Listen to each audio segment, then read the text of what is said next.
Timah!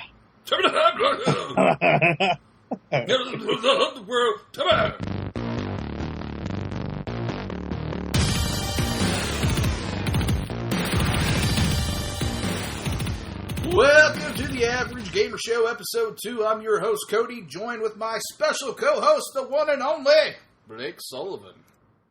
Timah! Timmy! That was Blake. Could be. What's going on, Blake? What's going on in your world? Yeah, not much. Just chilling. Quiet Saturday night, I guess you could say. Nice. Same with me. Wife is at work. She gave me a list of chores, and I have procrastinated them for the last 13 hours. Very nice. Yeah, so I'm actually not looking forward to doing that after the podcast. Let's see, I have 13 hours to do it, and that list ain't one. Nope. Well, guys, we're actually going to change it up this week on Episode 2. We're going to start off with listener questions, and thanks to our good pals over at the Social Nerdgasm Facebook page, we got a few questions here, and the first one is from our buddy Tom Rusa. Is it Rusa or is it Rosa? I'm going to say Rusa. Tom.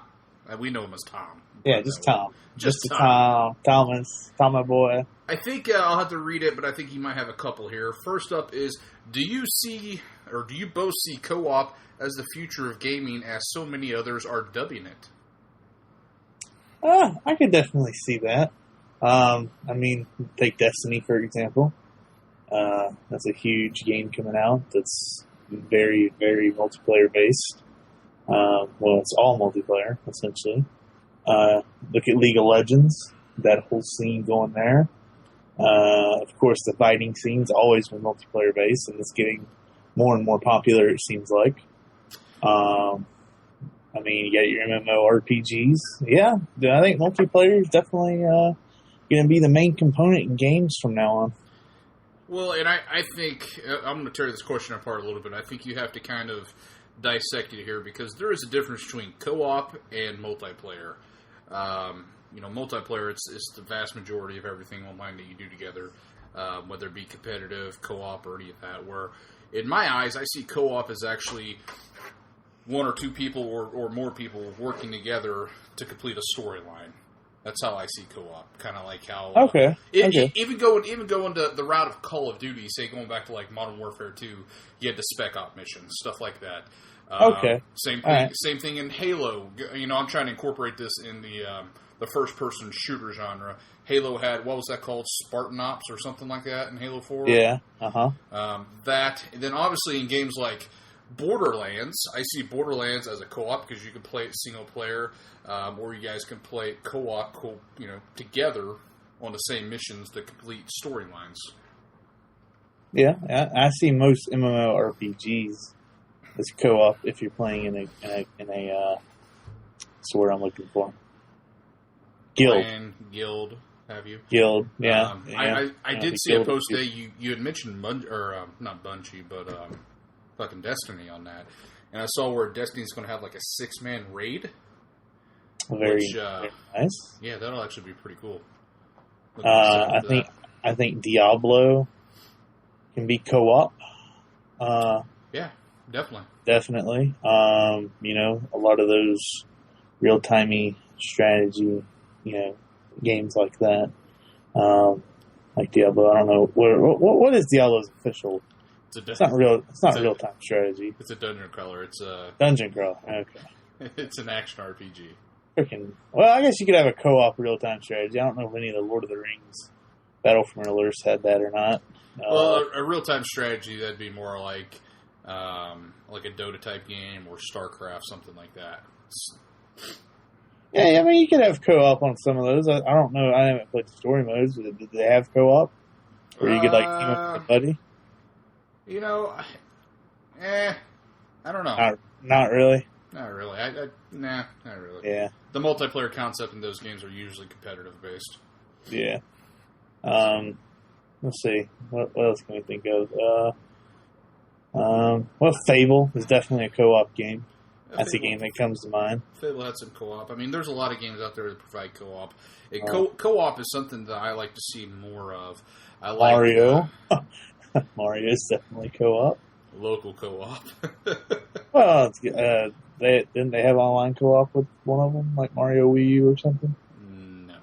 No? No. What? Well, let's save that for later. Yeah, we'll talk about that a little later. But yeah, no, Tom. I don't necessarily see co-op as being the future. I would like to see it to be a major part of it, but multiplayer gaming for sure. I think that's going to be the future of gaming. Obviously, you're still going to have your solo RPGs and games like that coming out. Those will never die because there's a base for those. Though production values and production costs on something like that is pretty high. To develop a game of that super length. high. But really, it's no different for even a cheap. Well, I shouldn't say cheap, but a mass-produced first-person shooter, say like the Call of Duty series, because you've got all the online server costs and stuff like that. So it all adds up. Yeah, very true. The next part of his question is, finally, do you think creators of franchises such as Final Fantasy, Mega Man, Gears of War have caused those series to decline or just flat out not have any more games made? I'll let you tackle that one first. Give me your ideas on it. So me with Final Fantasy, I don't have the best history with it. From what I've played, it seems like quite a few of the games, they kind of have different storylines. So I think as long as they change it up, keep it a little different. Mega Man's literally the same game year after year, but you know what? If it's not broken, don't fix it. I mean, you have people, they're constantly looking for a Mega Man, they're constantly looking for Mario, constantly looking for Zelda, Donkey Kong. Actually, let's just look at the entire Nintendo library. There you go. go. It's been the same fucking games for the last 25 years, and that's what people want from Nintendo. They don't really expect anything out of the blue there. They just want some pretty new pictures. So, and I can't say that I'm necessarily not part of that crowd because, I want a new Mario. I want a new Zelda. I want the next Mario Kart. It's the same thing. I want it because I enjoy those games. Mm-hmm. Now, do I think they shouldn't stray from the path, maybe start a new IP or something like that? No, I think every developer needs to do that. They need not to put all their money into one IP and just keep rehashing it. Gears of War, which I don't know if I put in the... No, I didn't put it in the show notes, but I actually read some information earlier today. The guys who are actually going to be making the Xbox One Gears of War, the lead creative director for the team, actually worked on the first trilogy, and now he's back at Black Tusk, I think is the studio's name that's creating the Xbox One game. I'm not sure if they're the same studio who did the Judgment game or not, but he's basically said that we need to, as Black Tusk, as the developer studio, we need to come out and prove ourselves that we can keep this IP going down the original basis, make it, own it, and prove it to the consumers out there that we can actually make a Gears of War game. So I think they're probably doing the right thing there. I actually haven't played Judgment, but I've heard mixed reviews, people bitching and moaning about it. I played the multiplayer when they had that free demo out. Mm-hmm. I thought the gameplay control was good on it. I mean, I'm not gonna thrash anything there as far as story mode, which is mainly because if you look at Microsoft's two main IPs being Gears of War and Halo, they are both co-op. We'll go back to the co-op term here. Co-op story-driven games. That also have really good multiplayer as well. So I heard that Judgment wasn't as good story-wise, and I'm not big into the Gears of War universe. I mean, I've played the first three. I've beat the first three. I enjoyed the first three. I don't know how they can really, unless they go back to when Marcus Phoenix first started out, maybe. They could do a lot of things, the Pendulum Wars and all that stuff. There's some really good novels out there that tie in the different story arcs in between the years. I've read a couple of them. They're actually pretty good. I recommend you pick them up for a quick read. But there's actually all kinds of story arcs out there they can put in there. Yeah, I mean, it's just going to be, I think, hard to get some of those people back that, Judgment might have turned away. But if they can definitely get back to the original trilogy formula that worked, I could see them being very successful. Look what Bungie did with ODST. I mean, it was kind of the same deal. Yeah. They kind of fell off track there a little bit. I personally did not like ODST at all. I didn't either. I mainly bought it for the multiplayer features.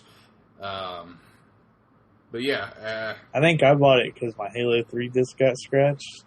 Right. And I needed online multiplayer. Yeah. So I'm like, ODST. There we go. But awesome. to go back to your original question, it comes down to this. If people are willing to spend the money on that franchise year after year after year, guess what? They're going to keep making those games year after year after year. It's not until that franchise loses money that they're going to stop or change things up. And here's the thing about that, too. As soon as that happens, then you're going to have people reverse it, and they're going to bitch about consumers not making them. Mega Man probably hasn't been the best-selling franchise in the last 10 years. They came out with a slew of titles on the Game Boy Advance, on the PlayStation 2. They started kind of straying off from the original Mega Man formula, and I think it probably reflected sales, and they probably lost some sales. So what's Capcom doing? They're not really doing anything with Mega Man at all. Yeah, they're doing absolutely nothing. But what's people doing now? People are bitching and moaning. Well, you've taken the series creator, Inafune, or whatever his name is, and I don't know how you pronounce it. I think it's Inafune. Mm-hmm. And, he's having to go off and make Mighty No. 9, yep. Which is basically what? Mega Man. It is. There's no basically to it. It's Mega Man. It's Mega Man. You've taken...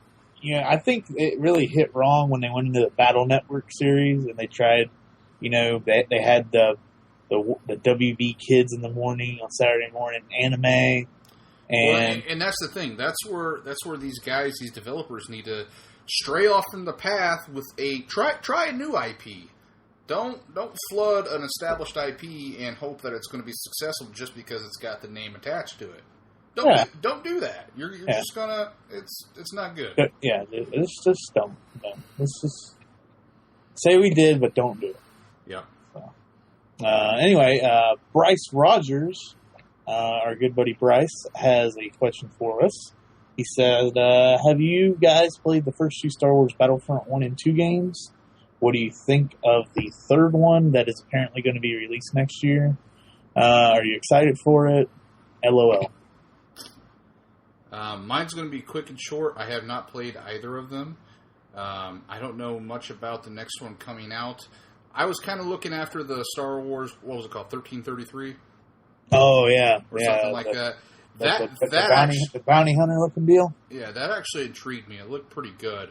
But from what I've heard, they've kind of canned that.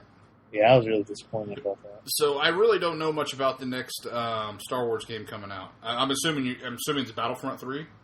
Yeah. I think it's going to be called Battlefront 3. Okay. Apparently, DICE, I believe, is the one that's picked it up. Gotcha. Okay, yeah. No, I did hear about that. So the game will probably be really good. It's going to be Battlefield with Star Wars people. 2 or 3 years after. 2 or 3 years after release, once they start getting some of the bugs out. Yeah, some of those patches for that. But yeah, I have played Star Wars Battlefront 1 and 2. As many people know, I'm a cheap-ass gamer, all right? That's my calling in life.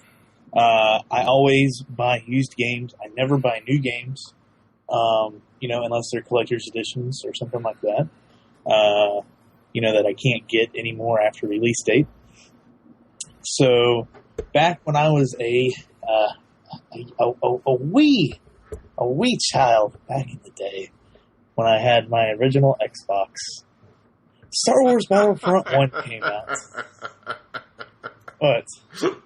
No, it's just funny. You're talking about back in the day and being a wee child, and yes. You're referred to your original Xbox. Yep. Totally went there. Such a pun. I was always, fascinated with Star Wars, and my favorite character was always the clone trooper, or more importantly, my favorite character, the stormtrooper.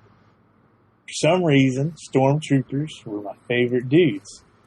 I mean, I played with the little action figures, as you go out and get. And then when they came out with all those different colored Clone War guys, they had like the yellow ones and the green ones. Oh, I went ballistic, dude. I went freaking crazy that Christmas. I went Clone Wars all over. Freaking stormtroopers, clone troopers, there's everything. Anyway, this game was, the first that I could remember playing or hearing about, especially because I was a console gamer. I didn't play anything on computers except for StarCraft 1 and Dungeon Siege. I know it's really weird. I was younger and I was playing those two games. Yeah. Anyway, I don't even know how I got those games. But anyway, let's not go off tangent. I heard about this Battlefront game coming out where you could actually play as a clone trooper or a stormtrooper because it had the prequel and the original trilogy. And I got really excited for it. And I was reading some magazines in the local supermarket, and I was seeing all the things. I was like, wow, you get to, it's like a first-person shooter. It's like Call of Duty with stormtroopers, because I had just got into the Call of Duty World War II games and whatnot. I was like, wow, this is going to be cool. So I walk in, day after release, somebody had already traded it in. Nice. At GameStop. And it was, and usually on a game like that, I had actually learned by then if I wait 3 or 4 months, it'll drop about half in price. But I saw it there. It was, I think games back then were $49.99 when they came out. So this one was marked $44.99. And I begged my mom to get it, and I got it. And it was so enjoyable because you got to play all of these different classes. You got to play all these different characters. And I played probably Star Wars Battlefront 1. There's about 4 games I really played the hell out of, and that's Morrowind, Halo 2, Medal of Honor, European Assault, and Madden 2006. Those are like the 4 games I played on there with Battlefront. And I've probably logged well over 200 hours into Battlefront alone. Great game. Love it. Then Battlefront 2 came out. Kind of got... it was kind of bad. I didn't really like it. They changed, I don't know how to explain it. It's like going from Call of Duty 3 to Call of Duty 4. Okay? It's like they changed the whole controls kind of deal. They added too much stuff. They made it where you play as the Jedis. And it was just too overpowered. And you were playing and you were just getting slaughtered. Yeah. It wasn't as good to me. Battlefront 1 was one of the most perfect games. I can still go back now and play it and have just as much fun. So I am very excited for Battlefront 3. That was my whole little story. But yeah, Battlefront 3 is going to be definitely one of my most anticipated games. So yeah. Cool. Anyways. Yeah. Next question comes from our good friend Brian Byswinger over at Social Nerdgasm. What is going to be the sleeper game for the next 6 months that no one is talking about? I don't know. There's a lot of people talking about that Lord of the Rings game. Yeah, it's actually getting quite a bit of hype. Yeah. I don't know. For me personally, Arrowhead Game Studios is actually they're rebooting the series of Gauntlet, and I think sometime in September it's post for release. Warner Brothers is going to be publishing it. Gauntlet is one of those games that it's that co-op. And talking about co-op, Gauntlet is the epitome of co-op dungeon crawler adventure. It's just a blast. Actually, through college, we had the Gauntlet on GameCube, and me and my 4 roommates, we used to they would get stoned, and me and my other roommate would get high, or we would get high, we'd get drunk. Hashtag same thing. They would get stoned, we would get drunk, and I shit you not, we would sit down, just mellow it out, and play Gauntlet for hours upon hours. It's a good time. So I'm actually pretty excited about that, and it's coming out on PC. That sounds cool. That sounds good. Yeah, Gauntlet's the shit. I just really don't know. I haven't really been delving too far into any news sites or anything, looking up games coming out. I mean, you got all the Persona games are pretty big now because they've got a wild ass fan base after Persona 4 Golden. Mm-hmm. So you can't really call them sleepers anymore. I mean, I don't know if the next Guilty Gear is coming out within the next 6 months. You're not hearing tons of hype about that, but that's always a good game. Yeah, I really don't know of any games, Brian. I can't tell you off the top of my head. I mean, there's JRPGs, but I don't think any of them are going to be sleepers by any means. So, okay, moving on. Next question is from our pal Brian Taylor. What are your thoughts on Lords of the Fallen? What is that? Did you just ask what was that? Yeah, is it the Diablo deal? No, it's its own title, being released by CI Games and published by Bandai Namco. It's a hack and slash game, developed by Studio Deck 13. I want to say. You just looked all this stuff. You didn't know what it was either, did you? I don't know what Lords of the Fallen is. I've seen a couple of screenshots from it, and the screenshots look fantastic. Is it an anime kind of game? No. It's kind of like Viking, like hack and slash. Kind of funny. It's one of those titles where it's being published by Bandai Namco in the U.S., but Europe is being published by Square Enix. So look it up. I mean, I'm kind of intrigued by the box art alone. Looks pretty cool. The screenshots I've seen looks pretty cool. But honestly, Bri, I just I don't know enough about it to form an opinion at this point in time. Yeah, I really don't know. Lords of the Fallen. Oh, it's gonna be on Xbox One. Xbox One and PS4. Hey, it looks like that guy from Viking. I know, that's what I said. It's kind of cool. Looks like a mix between Skyrim and that TV show. So, I mean, it looks like it could be a lot of fun, but I don't really know enough about it to form a... Hashtag this could be a sleeper hit. Could be. I don't know if it comes out in the next 6 months, though. I don't know either. All right, moving on. Blake, last question. Well, we got one more that Brian asked that you skipped over. What's a game, movie, anime that you love that others don't try and try to shit on you for it?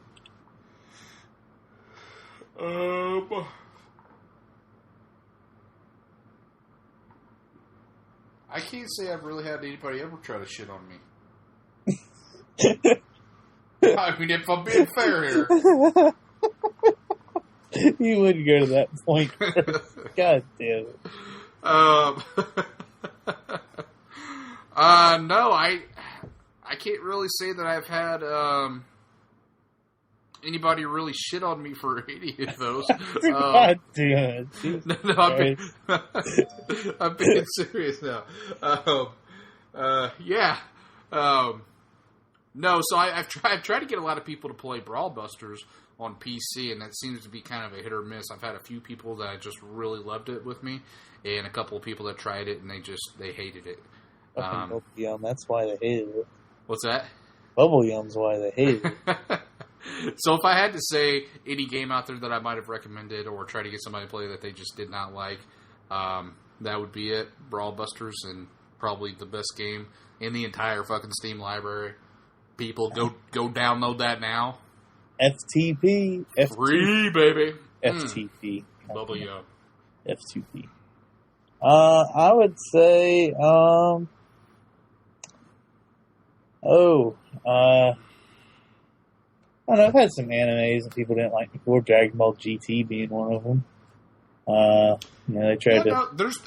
So there's been times I've recommended Soul Eater, because Soul Eater is one of my favorite animes, and it's fucking awesome. Again, go watch it. But people sometimes will look at the art style, and Soul Eater is a little bit more cartoony. It's not that traditional, We must battle for the world saving. Yeah, it's got some power up now. It's got some comedic value to it, which I think really plays real well with the characters. So there's Soul Eater's not for everybody, but I like it a lot. Yeah, I've been putting it off. So, but I would have to say Dragon Ball GT. A lot of people don't like it for some reason. I like it. It's Dragon Ball. They're in space. That's kind of cool. Robots and shit. Kind of reminds me of the original Dragon Ball. I think it's more the Dragon Ball Z fans that are shitting on it than people that like Dragon Ball universe as a whole. Yeah, and most of your hardcore Dragon Ball fans have only watched the Z series and don't even know the origins behind Dragon Ball, period. I know, right? I mean, I've shit on people for liking the new movie. I personally think it's not that good, even though I'm going to go try to see it in theaters next weekend. Just because it's in theaters. But, yeah. We'll save that for another deal. Anyway, our last question comes from our good buddy Aaron Reviewer. Do you like the Hostess fruit pie pastries? And I'm going to throw a little sub question in there, and if you do, what flavor is your favorite? So I used to eat these quite a bit growing up because my dad would buy just bulk quantities of these because he would take them to work and stuff. I haven't had one of these things honestly in years. I do know it's basically cancer in a pie. These are probably the worst thing on earth for any human to consume. No, I mean they are seriously absolutely terrible. I'm just saying they're god awful. But they taste good. No, they taste good, but they're fucking. As soon as you consume it, it just it erodes the inside of your body cavities. It's bad. Yeah, I haven't had one in probably about 6 years since I was. My favorite would have probably been. This is going back. Probably a cherry or blueberry. I'm a big fan of the cherry pie. I didn't really ever care for the standard apple. I mean, it was okay. No, I didn't care for the chocolate or the lemon. I was either a cherry or blueberry kind of guy. Do you remember the turtle pies they had? Yeah, those were good. The vanilla pudding. Yeah, I had that one time. Yeah. Though, I like vanilla. Yeah, I got the diabetes now, and I'm probably just going out on a limb here, but I'll just blame it on the fruit pies. The fucking fruit pies, baby, got diabetes. They gave me the diabetes, and diabetes is not good for it. No. Yeah, I'm just a fat son of a bitch. I'm trying not to eat any of that shit anymore, but goddamn, I was at Walmart yesterday, fucking little Debbie puts out the little fucking snack cakes for summer. I had to buy a box. You know what my favorite ones are? The fucking oatmeal cream pies. Oh my god, dude! Have you had the new? Well, you probably have because you're on the diabetes. The peanut butter cream pies. Shut up. Yeah, dude. Shut up! I don't want to hear about it. They're so good. Anyway, let's move on to that and the pumpkin ones that come out in Halloween. The pumpkin smiley things. Oh god, dude! Jesus, fucking crack open a box and eat it all. Dude, you know what I bought my dad? Who also has diabetes. I shouldn't have bought it for him for his birthday yesterday. Terrible son. I don't know. Fucking Twinkie maker. No, Twinkie maker? Twinkie they make those? Yeah, dude. They make those? Yeah, dude. They got Twinkie or Ding-a-Long or whatever that Ding Dong or Cupcake. I don't know what they're called. We got a Ding-a-Long maker. Yep. What are the ingredients to make a Twinkie? I don't know. It's got to be some kind of scientific space shit because that stuff doesn't go bad. It's alien technology. It is. So you have some NASA approved shit in your house right now. It's probably got some of that. What's that? Uranium radiation coming off of it right now. I don't know. Your dad's gonna turn into a fucking yellow hole. You gotta out of him. Fucking Twinkie maker, dude. I didn't even know something that insane existed. Yes, sir. It's even made by Hostess. Jesus, man. You make your own apple pies. Make a Twinkie pie. Yeah, you can do all. Well, my dad was like, "Yeah, we need to make some Twinkies and then put them in the freezer so we can deep fry them later." I'm like, God damn it! Deep fry them in some peanut butter. A little chocolate drizzle with a little of that powdered sugar. Jesus. God, this is the most tangent podcast of all time, right here. But Jesus Christ. Well, anyway. moving along here. That was the questions of the night. Next up is our What's Up section, where we basically just talk about what's up, what we've been on. The ceiling, bro. Ceiling's up. Man, funny guy. And, yeah, gas prices. Gas prices are up. Something else that is up is my internet bill, because I got new internet this week. I do that one. Going. And that shit is expensive, but it is worth it. Dude, I don't even know what my internet bill is. I don't even want to know.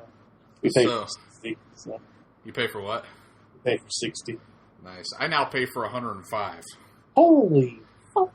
Yeah, got my internet upgraded this week. Why? We have 105 down and 20 up. Why do you need that? What is the... Because I can. What's the purpose of this? I'm confused. Because I can. So I'm actually getting about 120 up and about 23 and a half down. Can we set up our own streaming household? Brother, you could do fucking anything with this connection. Can we have 8 guys streaming simultaneously all at the same time in your house? And that'll probably be a little much. But you could probably have 7 just fine. I was about to say. And let's throw some gals in there. We don't want to all be in guy. But, yeah. So yeah, before I had a pretty good connection. I was paying for 50 down and a 10 up. But Comcast, and it is Comcast because that's about the fastest provider we have in the good old state of Indiana. Big town, USA. Yeah. So, but it's awesome so far. It's been pretty reliable, pretty strong signal. I've actually got my PC and my Xbox One hooked up to it, hardwired now. So those things are blazing fast. That's cool. Some good shit. I'm loving it. I'm really loving it. Are you Nick loving it? Yeah, I don't know what that means, but yeah. I don't know. That's just a random thing on Nick Lovin from that movie. Superbad. There you go. But I've actually had some issues with my computer right after I get the internet. Internet. No computer. Not internet related, but my computer did kind of take a shit. Wow. My internet's surprising me right now. It's not to interrupt you or anything. But I'm doing download speed, and I'm hitting 68 right now, which is nice. Damn good. Nice. So my computer took a little bit of a shit this week. AMD came out with new drivers. It's the 14.4. It actually came out in April, but I hadn't updated yet. And I had downloaded Firefall, which I don't know if you know anything about. It's the new free-to-play FPS MMO available in Steam. And it was kind of rough and patchy, so I decided to check and see if there were any updated drivers, just to see if they've done any fixes for it. Later to find out it's more or less the game that's having some issues, but the drivers kind of fucking completely destroyed my system.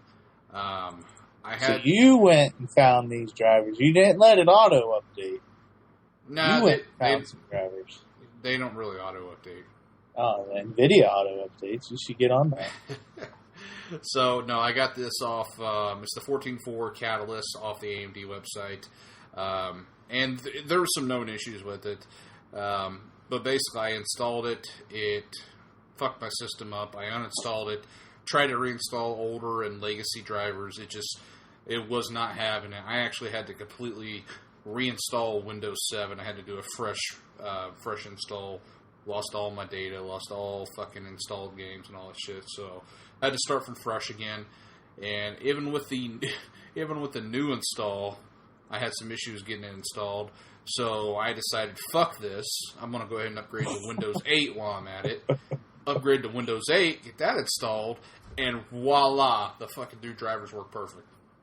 Wow. Makes sense, right? Fucking Windows 8 is basically Windows 7. Yeah? Same architecture. Huh. But it works. Got that updated to Windows 8.1 Pro today. And I gotta say, I'm happy that I made the upgrade. I'm kind of liking it. Yeah, I've been getting used to Windows 8 at the, whatchamacallit, store that I work at. My family store. Yeah, I like 8.1 Pro. They've got the start menu button down there now. So that's kind of like it's a Windows button. Functionality is good. I kind of like the App Store. They got some games on there. They've even got some free games on there that's got Xbox Live achievements. Your games section, the app on there, it brings it up. You can chat with your Xbox friends, track your achievements, track your games that you've been playing. It's got real good integration if you're going to be on your Xbox 360 or Xbox One. That's sweet. That's sweet. So, yeah. We've been actually using Windows 2012 Server Edition or whatever, which is pretty much like stripped down Windows 8. Oh, yeah. So, because it's like the business model, I guess. So, you basically got Windows 7? No, it's Windows 8. Which is basically Windows 7. I don't even know. But, yeah. What's going on in your world, man? Not a whole lot. I've been buying guns. I saw that. Are we supposed to talk about that on here? I don't know. This is the What's Up section, man. And the fucking CIA gonna come after me, wanting to see my gun licenses? But, nah. No, I've gotten a pistol. I haven't got a chance to shoot any of these yet. And, really had any free time to go out to the range. But I've gotten I got a Smith & Wesson 380. A Sigma 380 pistol. And I got, 2 rifles, 2 22s.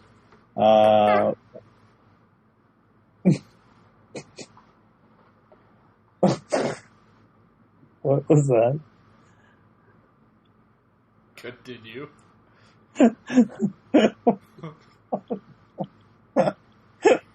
Hey, dude, I'm tired. Just roll with it. Did you? God damn it! All right.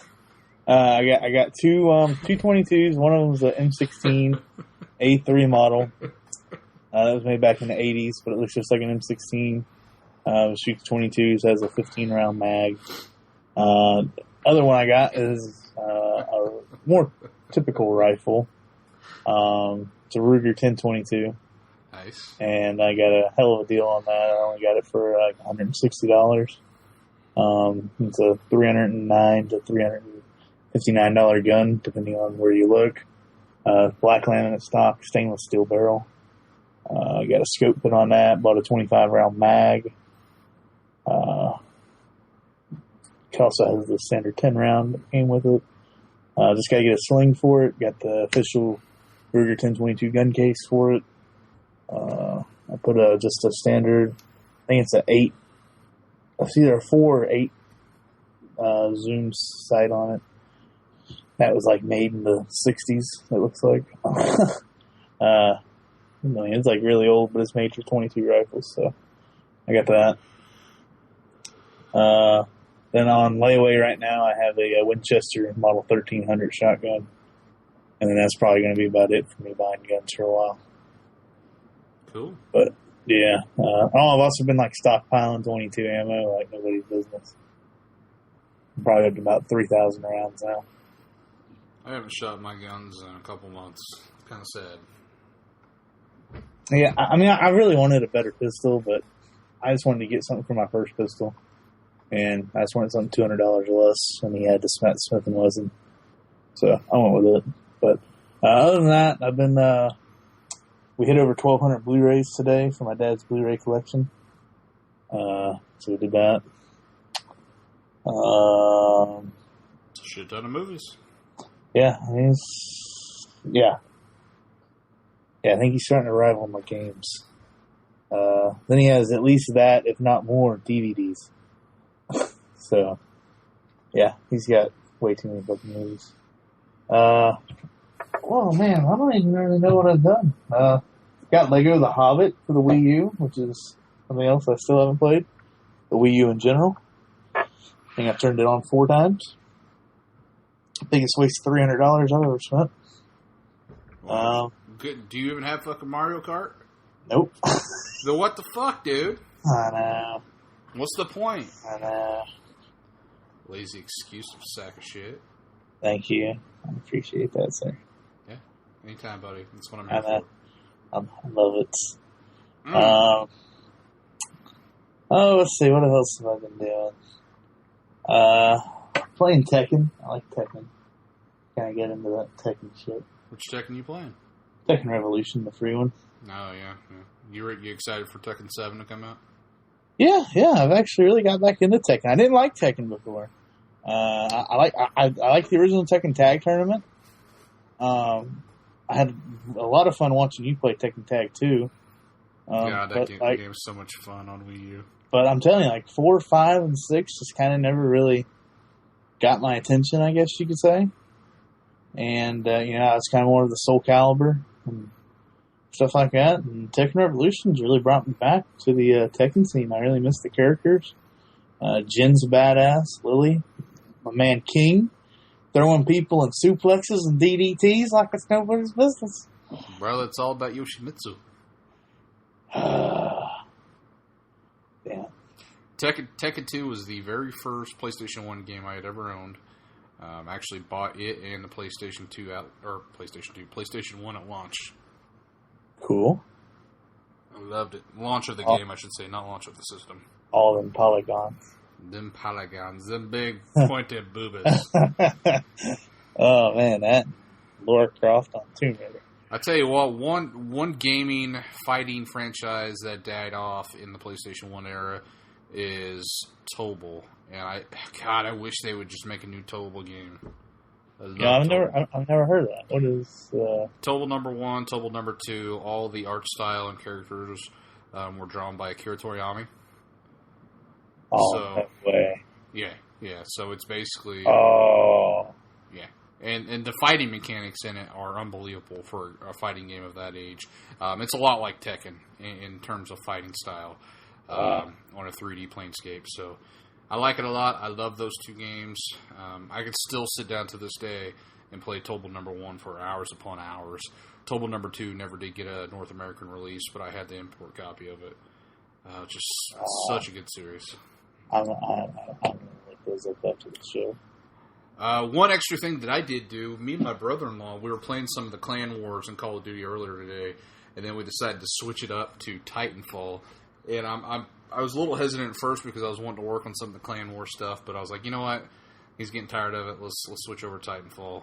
And I'm glad we did. What? Give up on Clan Wars. We ain't got shot this week. Well, we switched over, and I'm glad we did. They've got a new game mode out called Mark for Death, which is really fun. It's basically attrition, but every time. I don't know what the start off date, but what the fuck was that? This is something like a doorbell. that kind of scared the shit out of me.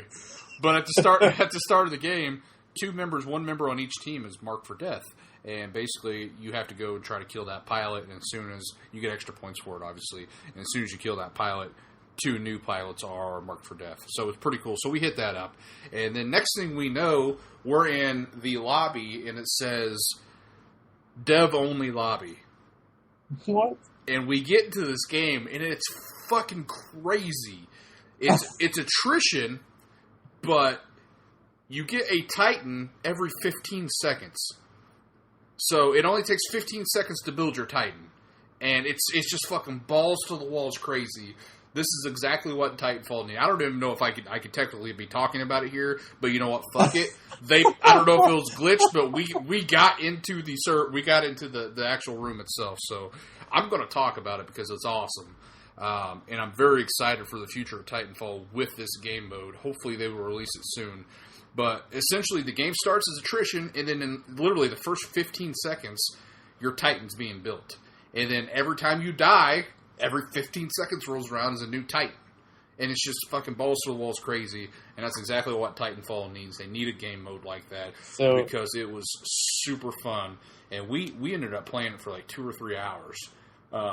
It was only one map. It was the same map over and over and over again. It was dev-only lobby. None of the players changed or anything like that. It was just really cool. The first time I'd ever been in anything like that. But I was happy we switched over because that was super cool. Yeah, definitely. So typically on Titanfall, okay, because I don't have this. Okay, so explain me regular Titanfall. Like when you die, you don't start back in. I thought this was a mech fighting game. No, so with Titanfall, you've got a few different classes, right? So you've got the grunts, you've got the specters. Those are basically NPC characters that fight along your side. And then you yourself, you're the pilot, which you can run and gun on the ground too with your own weapons. And then once you get so many kills, or it's like every minute and a half or 2 minutes, you're able to drop a Titanfall. Because technically the way it works is they're up there in space or whatever building these Titans. And then as soon as you call one in, it comes down. And then if you die in the Titan, it takes like 2 minutes for another Titan to be ready.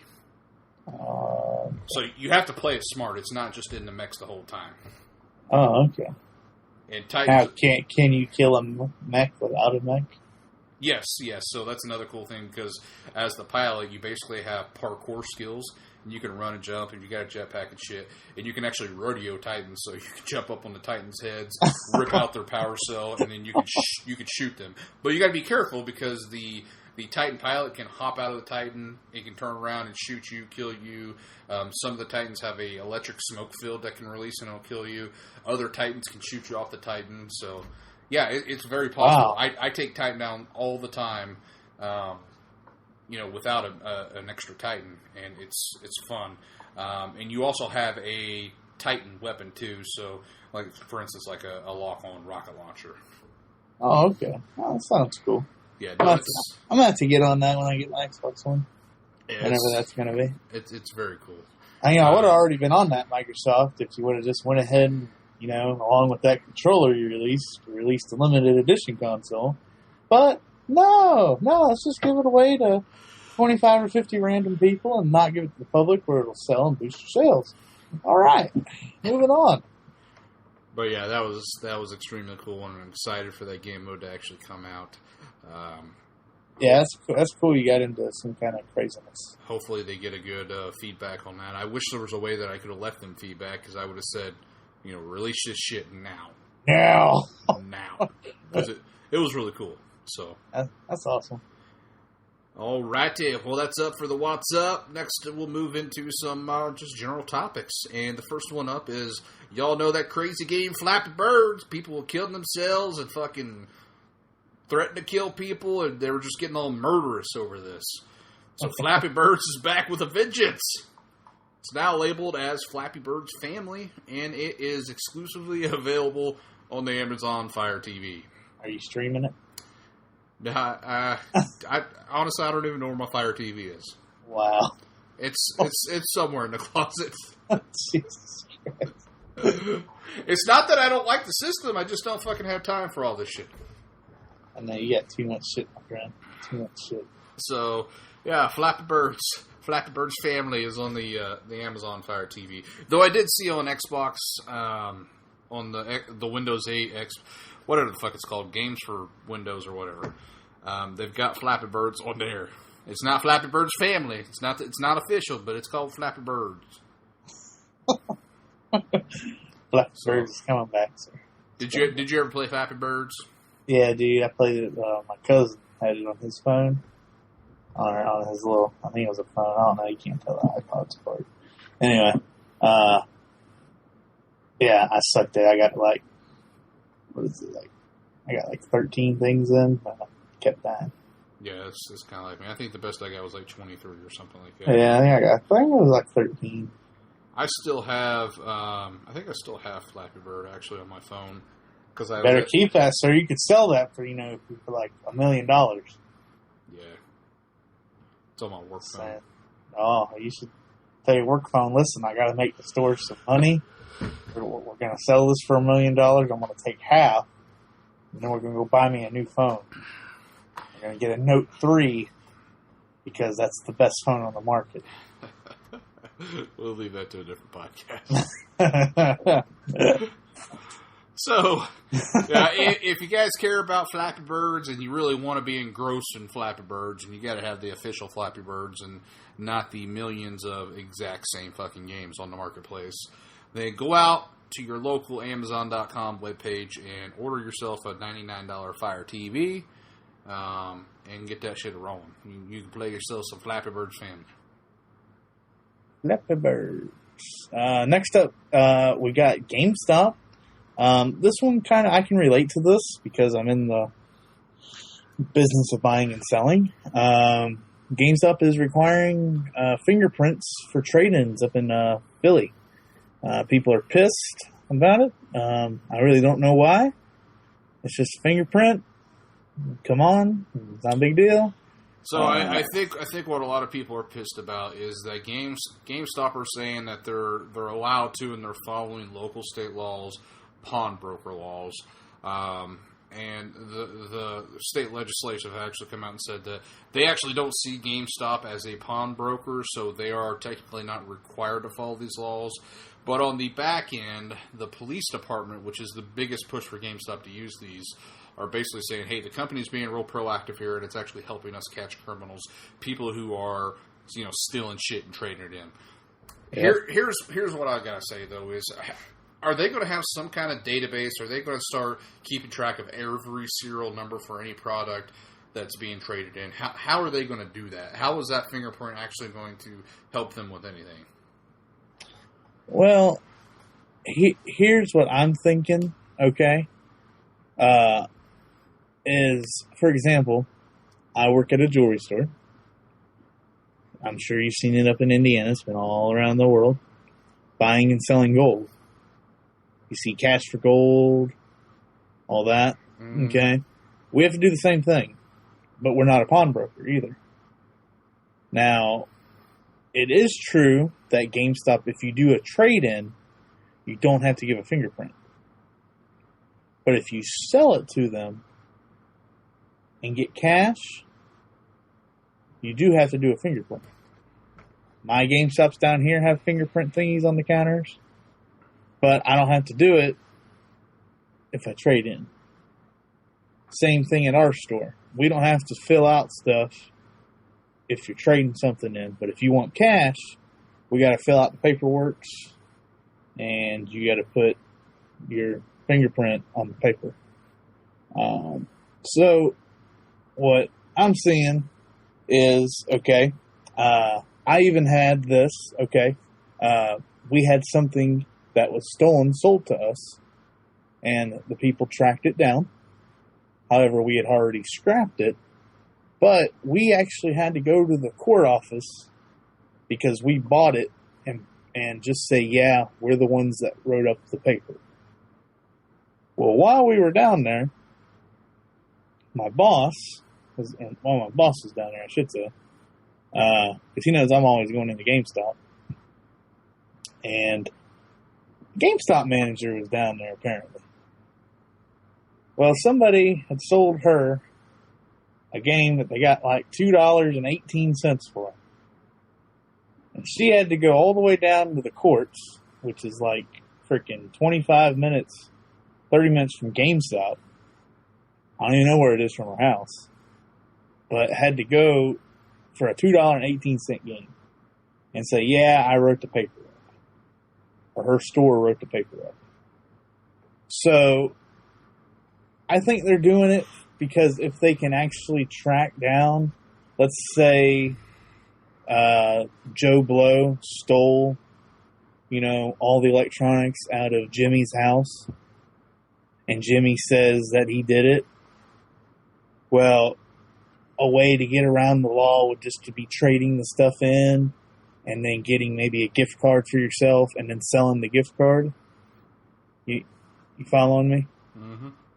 So if GameStop just writes everybody up and gets a fingerprint on everybody, the police can go, hey, did Joe Blow sell anything here or trade in anything?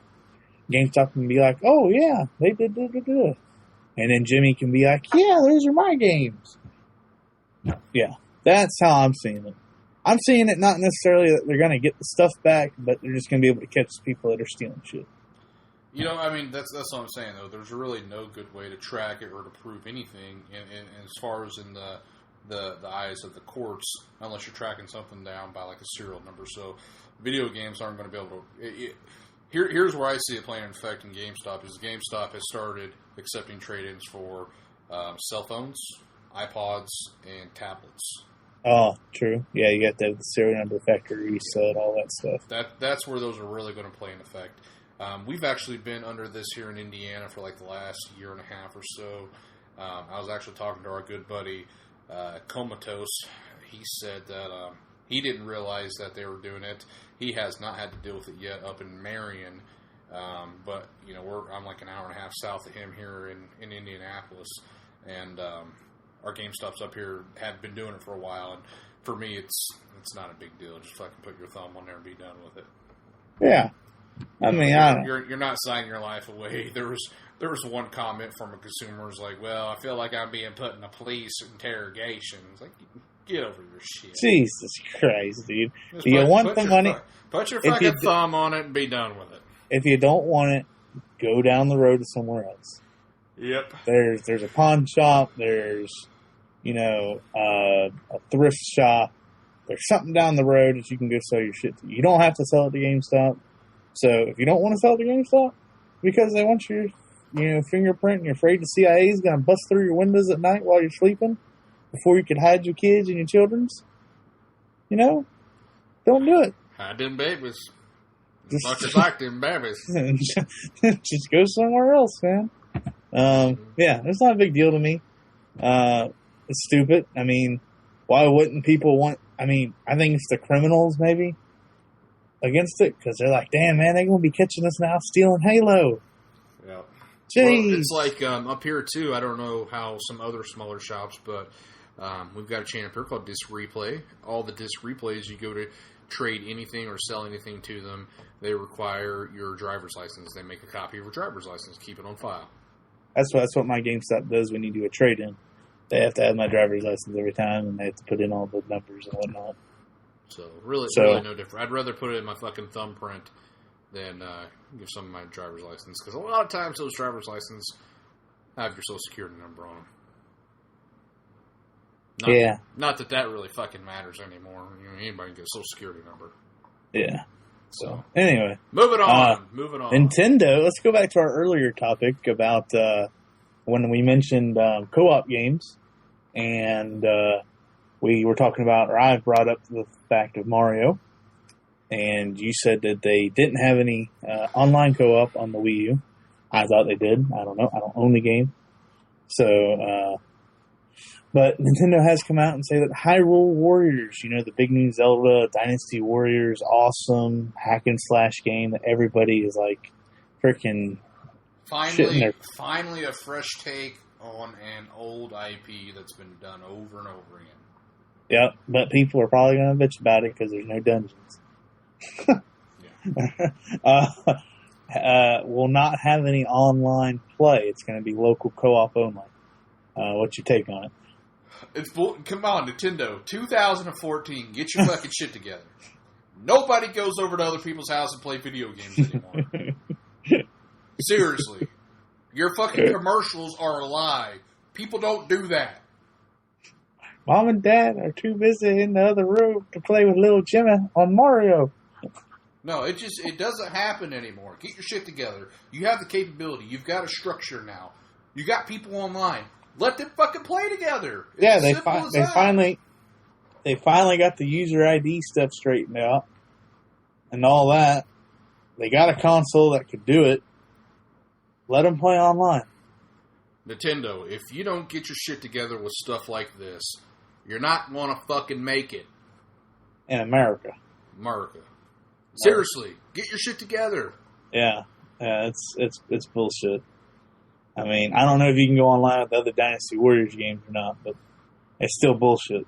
You know, if they try to use that, I don't know if that. I mean, here's the thing. Here, Mario Kart 8, I think I read something where it doubled, if not tripled, Wii U sales, which is fan-fucking-tastic. System's been out for, 2 years now? Mm-hmm. Triple the sales. Guess what? At tripled sales with probably the largest IP the system will ever have, still did not beat the Xbox One or the PS4. Nope. Not even close. Get your shit together, Nintendo! Well, hell, the goddamn PS4 sold 3-1 over the Xbox One, and if the Wii U sales got tripled and still didn't beat the Xbox One, look how far behind they are. Yeah. Nintendo, we buy your shit. We keep buying it because we like it. Now, do us a favor. Give us what we want. Yeah. I mean, I personally would like to play as Link and or Zelda with Cody at the same time. Well, I mean, New Super Mario Bros. U. Fantastic co-op game. But you can only do it locally. I love my wife to death, but goddamn, I about pull my hair out when I play games with her. Let me play with my friends online. People that know what happens when you press the A button. Jesus Christ, Nintendo. Oh, jeez. I'm surprised they fucking put multiplayer in Mario Kart 8. Well, they did with 7. And I think it kind of went well there, so they went with it. Stupid douchebags. God damn. So yeah, Reggie. Nintendo's... What kind of stupid name? Reggie feels mean. God damn, stupid. Moving right along into our main topic of the evening. We got a little, I guess this would be we could take the tail of the tape here. Alright, this is going to be a little mashup. What the hell does that even mean? You know, like they do with the UFC fights and stuff. The tail of the tape, where they measure up their stats.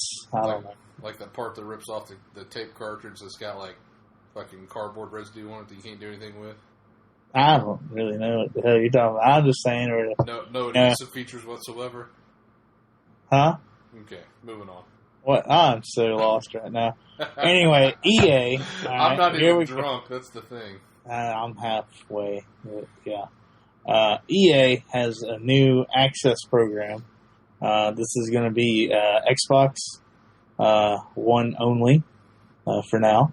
It's $5 per month, or you can do a $30 annual fee. So much like many other services, go ahead and pay for the year up front. They'll cut you a big discount, and you get to have all the good stuff all year. You'll get access to something they call the Vault, which right now has Battlefield 4, Peggle 2, FIFA 14, and Madden 25. Which, to me, if I owned an Xbox One, I'd be all over that shiz. I mean, that's 3, $40 and up games right there. So, I'd definitely be all over that. You also get 10% off pre-purchase of digital content, full games, and DLC. You'll get early access to pre-purchases and betas. Like we said, it's Xbox One exclusive. So, yeah, before we get into the last little bit of it here, what's your take on it, Cody? Have you tried it out yet? I haven't tried it, so it's not in full beta yet. It's being offered to just a few key accounts, and here real soon, probably within the next couple weeks, it'll be an open beta for everybody on Xbox. So I haven't had a chance to check it out. I will check it out, though. I'll go ahead and pay the $30 for the year. I own Battlefield 4 and Peggle 2 already.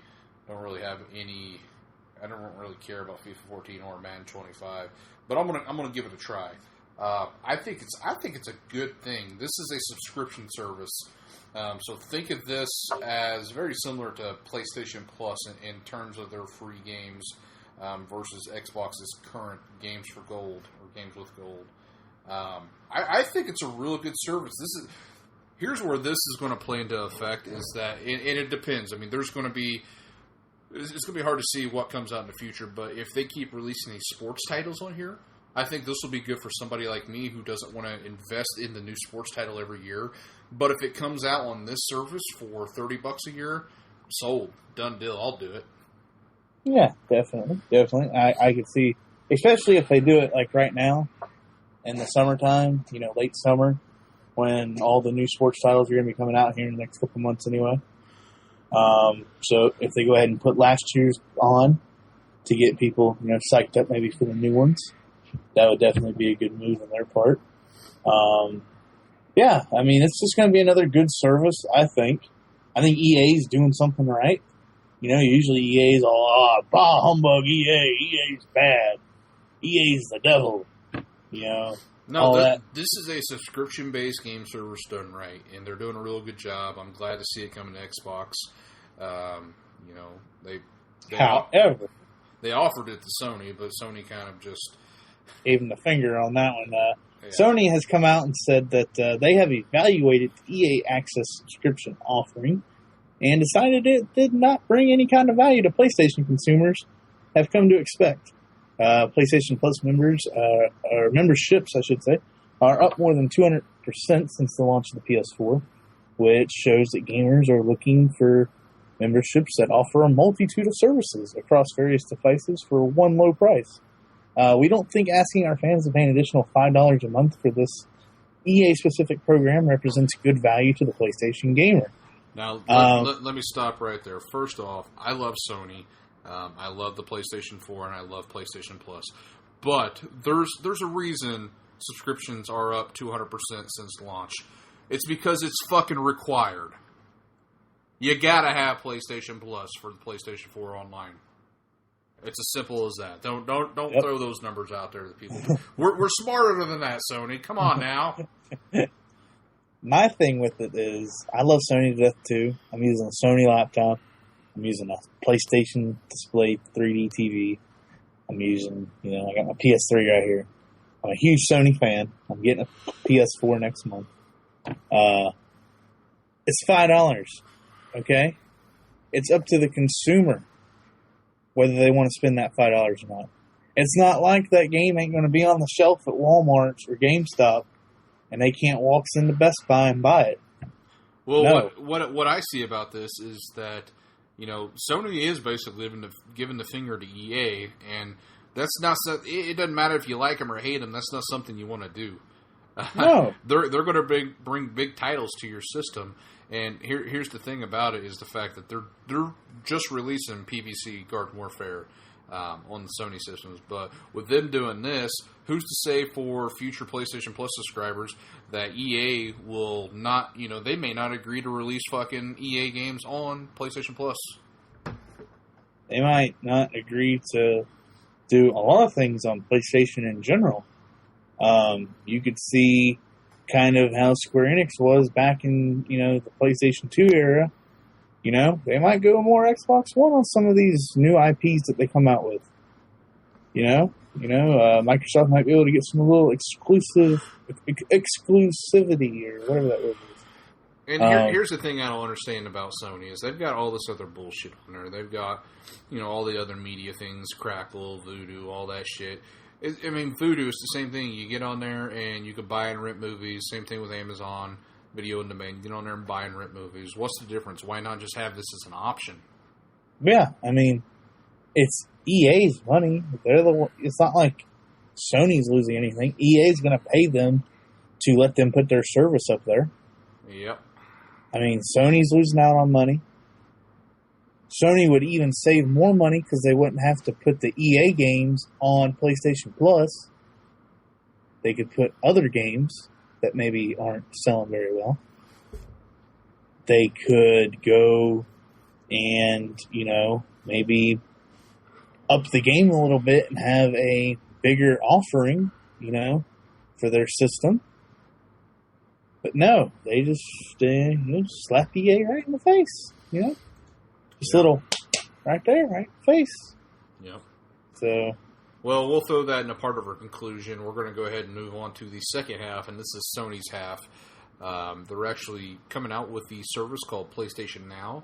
Stupid. A lot of us know a lot about this. They bought the Gaikai service, streaming service. which has basically evolved into what PlayStation Now is. And it's a streaming service that allows basically on-demand streaming of PlayStation 3 games and other legacy systems on the PS4. So you don't have to download these titles or anything like that as long as you have a decent internet connection. It's much like OnLive service, if you guys remember OnLive, that short-lived thing. But that had potential. It had potential. But this is the opposite of what the EA Access is. It's a rental service at the moment. There's no subscription whatsoever. Now, there is talks of possibly having subscription in the future, which I think it'll go that way because once you see some of these prices, and you'll see why a lot of people are bitching about PlayStation Now. But just to go in there, just to give you some ideas, we've got a nice little chart that we got here on the internet. Some very popular games here. Yeah, so we'll start off with Killzone 3, right? Killzone 3, and these are pretty competitive pricing. I'm not saying these are exact at the moment, but for instance, you could buy it for about $5 used at GameStop. How much would it cost to rent this on the PlayStation Now service? $3 for 4 hours. Wow. Now, I haven't actually played all the way through Killzone 3. I would assume it's probably about an 8-hour campaign, maybe 8 to 12-hour campaign. So, if you actually want to play it to beat the campaign, You're looking at about $10. It's going to be cheaper to buy the damn thing. But you have to have a PS3. True, that is true. You do have to have a PS3. So you know? that's where Sony's butt raping you on. You also have to have a decent internet connection too, though. Yeah, that's true. That's true. Next up is Dead Rising 2. You can get it for about $8 on Amazon. 7-day rental for $6. See, and their pricing structure is just so fucked up. We just went one game, $3 for 4 hours. This game is $6 for 7 days. Well, I mean, where's this shit coming from? Well, they just do like Redbox does. Next up, Metal Gear Solid 4. Very popular game. There's a bazillion copies out there. You can get it for about $5-6 at GameStop. 4 hours for $5. I wish this was a video podcast because the things I'm doing with my hands right now, it's just like, this is stupid. Next up, let's see. I don't even think we have to go through all these. Darksiders 2, very popular game. It was free with a lot of things. I think it was even free on PlayStation Plus, if I'm not mistaken. But you can get it for about $15 on Amazon. I've actually seen it for about $10 new before. For 30 days, you can get it for $15. Here's one right here. Here's one. Catherine. $14 used on Amazon. You can get it for 30 days for $8. Yeah. Wow. Here's one. Guacamelee plus DLC. $15. You could buy the damn game. Or you can rent it for 90 days for $15. What are you thinking, Sony? I'm confused right here. You're not making any sense to me, my friends. I could buy the game and keep it forever, or I could just give it away 3 months later and they take it away from me for the same price. I think I'm going to go with the rental. Here's one, F1 2013. Fairly recent game. Buy for about $40. Or on PlayStation Now, you can rent it for 30 days at $23. Plus, they'll give you an extra added content for an extra 7 days of $12. Wow. Sony just took all everybody's hopes and dreams of streaming great PlayStation 3 titles at a reasonable price and crushed them. I mean, no, seriously, Blake. What are they thinking with this? Dude, I think... who in their marketing department sat down and said, God, these prices, people are going to fucking kill over this. They're going to love it. No, I mean, seriously, who thought of this shit? If purchasing Gaikai and developing it into what is now PlayStation Now, on the financial side, if these are the costs that they need to make it worth it, then guess what, guys? Bad fucking financial mistake there. It's not going to work. That was a bad mistake from the beginning, in my opinion. Not going to work. Streaming games isn't going to work. I mean, it's not going to work. No, it's not. Here's the bad thing. Yeah, I have a stupid fast internet connection. I'm one of the few. We don't have the stable internet connections, and this might sound funny to some of our listeners overseas, but the internet provider services that we have in the United States is very piss poor and typically very slow compared to overseas. Fiber overseas is pretty norm. Over here, not so much. Nope. I mean, I shit you not when I tell you people still run dial-up over here. Oh, yeah, dude. I can't even get fiber where I live at right now. I can't either. Now, if I move to the other side of the city, I can get fiber. But if I stay where I'm at now, I can't get fiber. It's absolutely ridiculous. It's, yeah. I don't... Here, we'll just go... We'll go into... we'll wrap the podcast up here and go into our conclusion, which is basically Sony versus Xbox digital sales plans here. And we're not even going to go specifically with Xbox, but the fact that Xbox now has the exclusive EA access versus Sony's PlayStation Now. I guess we can kind of pair this up with EA access and Games for Gold versus Sony Now. It doesn't matter how you look at it. Sony's just stupid. Yeah. Xbox wins. Xbox wins, hands down. I mean, there's no questions about it. This could be a very cool service, but this needs to be how EA did it. They need $5 a month. Fuck yeah. I'll pay $5 a month and give this shit a try. Well, I think they should even do maybe, if they're wanting to rent the games to people, okay? If they're wanting to rent these games to people, then instead of a streaming service, they should have actually made a rental service. They should have did virtual Redbox and said, okay, you can stream or download or whatever. Let's just say they want it to stream. It's going to be $3 a game, and you get to have it for a week for these games. And then let's say they have newer games for $10 a week. Like a Blockbuster deal. Blockbuster was $10 for a week, if you remember. Mm-hmm. So I could see them doing that. But I'm sorry, but if you're charging $15 for 30 or 90 days for the same price that the game cost, something's wrong.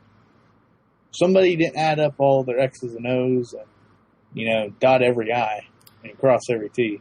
Well, who came up with this pricing structure? I mean, it's all over the board. Every game is so drastically different. Yeah. 7 days, $5.99, or this game 4 hours for $4.99. Or here's one game, 4 hours for $3. This other game's 4 hours for $5. Yeah. What makes the difference there? They're both old. Are you telling me Killzone 3 costs more to stream it out to people than Metal Gear Solid 4? I mean, what the hell? It's those graphics. Jesus Christ! I'm not getting it. No, hands down in this particular debate, Xbox wins hands down with EA. Yeah, access. I mean, not only did Xbox go out and steal PlayStation Plus, essentially, with Games with Gold. Not only did they do that, they made it better because with Games with Gold, you can cancel your Xbox Live subscription and keep the games. And now they actually have even more games you can go download for a small fee of $250 a month. I mean, I don't see how Sony's going to have to, completely trash their whole PS Now idea and build it from the ground up again. Because it's wrong. It's wrong. I mean, I don't even know how else to say it. No, I mean, they've got some... Here's the thing. It's all pricing. I'm fine with those games on there. I mean, there's some games on there that I haven't played. I'd be willing, to stream it and try it out and whatnot. But the pricing is just... that's all it's about is the pricing. It's just so wrong. Yeah. And here's if it's like this in the beta, they're going to have to do some serious restructure of the pricing. If they don't get it right, I feel bad for Sony because they're going to come down a notch, and Xbox might be able to actually take over this current console war because they invested a shit ton of money in purchasing Gaikai and evolving it into what it is now. Oh, dude, think of the time it's taken. I mean, goddamn, when they do that? Over a year ago? It's been a while. So, yeah, it's definitely gonna hurt them. And, I mean, here's the thing. They're marketing this thing hardcore, dude. You got the Vita TV, or over here they're going to be calling it the PlayStation TV. That's what they're marketing PlayStation Now for. They got the new Sony Bravia sets that they're marketing PlayStation Now for. I mean, they're hitting the streets hard with this, marketing-wise. And then they come out of the ground. I'd hate to be that guy who spent $4,000 on a brand new fucking expensive-ass Bravia to play PlayStation Now games on it, and then find out that these are the fucking prices when you can go out and buy a used PlayStation 3 for $100 and own these games. I got an idea. Cheaper. I got an idea. Maybe that's why they're that expensive. They're like, well, if we can get these bastards that are buying these $4,000 televisions, they won't give a shit what we price this shit. That's it. That's the key. I don't know, dude. Hands down, Sony's got some dumb running through their veins right now. Yep. I don't know how else to put it in a polite way. They're just somebody got some sake poured down somewhere. I don't know. I mean, I don't know what they're thinking over there in Japan. Or who said this was the greatest idea ever? I don't know. Yeah, honestly, there's not much else we could say about it. Maybe this is, I mean, is this the first big thing since Jack Tretton's left? Pretty much it is. Well, they now have Blu-ray 3D support. Didn't the PS3 already have that? PS3 did, yeah. PS4 did not. Okay, well, if the old hardware had it, I'm not even going to get into that debate. But anyway, it's all because they don't got Jack Tretton, my friend. That's it. Content. Jack Tretton could have changed the world with his PlayStation Now service. And he probably would have been like, yeah, I like the EA idea. I mean, who wouldn't want to partner up with EA? Dude, it's $30 a year. Yeah. I mean, hell, Battlefield 4 is $30. Yeah. I mean, I'll give it a try. Why not? I don't even like digital games, and I'll go and pay $30 a year so I can play some games. Yeah, well, here's the thing. Like, me, I would probably never go out, and I actually bought Madden 25. That was a mistake. But I would probably, in the future, I won't go out and spend, $60 on FIFA 14 or Madden 25. But by God, if I could pay $30 a year and have the option to play those games. Yeah, why not? Why not? I think that's it, guys. I think the conclusion of this, we come down and we just say that Sony's off the rocker. Yeah, they've taken a notch in the down. They've taken a little too much of whatever Nintendo's put in the Kool-Aid. Nintendo, Sony down this podcast. Xbox actually redeemed themselves in a couple of ways. So I guess that's the summary of the podcast. Yep. So, let us know in the comments what you guys think about this when we get it posted. I'd really appreciate your thoughts on the whole PlayStation Now. I know it's going around. It's a big subject. So we'd like to hear what you guys think about it. If you guys are going to try it out, if you guys are going to try EA Access, let us know what you think about that service as well. Yes. And remember to, you can find me and Cody on several different social media sites. We are on Twitter and Facebook. I am at Blake's Game Room on Twitter, and I'm same thing on Facebook. I am also on YouTube at Blake's Game Room or EOWorth1, whichever one you want to type in. You can find me on that. And we are going to start getting the socialnerdgasm.net website back up and running again soon. So if you want to go read some articles on there of what we had, if you like the content we had, you want to bookmark it for later, please do so. Cody, if you want to tell them where they can find you at, good sir. Yep, you can find me on the old Twitter space at DonDonRaiden. You can find me on twitch.tv/DonDonRaiden. Find me on the YouTube /DonDonRaidenHD. And, of course, on the Social Nerdgasm Facebook page. Alrighty, my friend. It has been a fun Saturday night. As always, I have really enjoyed talking about you with some games. And, yeah, you want to wrap it up, my friend? All right, guys. Until next time, we'll catch you later. Peace out, everybody. Hope you all have a safe weekend. See ya! Sony sucks donkey dick.